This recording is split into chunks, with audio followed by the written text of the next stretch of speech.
exploitation dans l'Orne, à la Lande de Louget. On est 3 associés, donc il y a moi et mes parents. Donc on a 90 vaches laitières. On fait de la culture de vente et un petit peu de taurillon.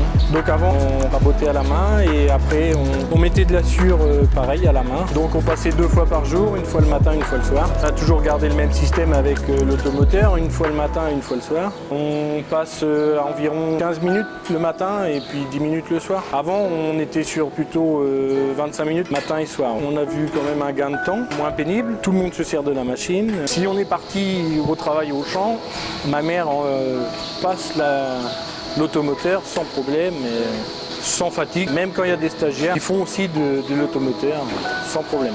Pour faire les angles de mur propres, donc on passe en marche arrière et puis après on repart en marche avant. Et donc voilà, ça fait propre, c'est nickel. Le jour qu'on est passé en robot, on a réfléchi à faire un coin pour la paille, qu'on n'ait pas à sortir l'automoteur à chaque fois. Et donc on remplit notre stockage une fois par mois environ. On est arrivé à la paille broyée parce que déjà on a la matière première. Par rapport à la sûre, ça pompe mieux. Et puis niveau économique, ça coûte moins cher de faire broyer de la paille que de faire venir de la sûre. Il n'y a eu aucune modification de fait sur la machine.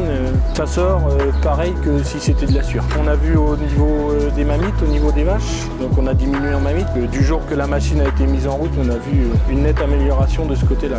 C'est beaucoup mieux brossé, on voit bien. Les tapis après sont beaucoup plus secs. Au début, oui, ils ont eu une petite appréhension, mais maintenant c'est fini. Dès qu'ils entendent la machine à logette, ils savent qu'il faut qu'elle se dérange et puis voilà. On le conseille à ceux qui se posent la question, faut investir dans ce type de machine.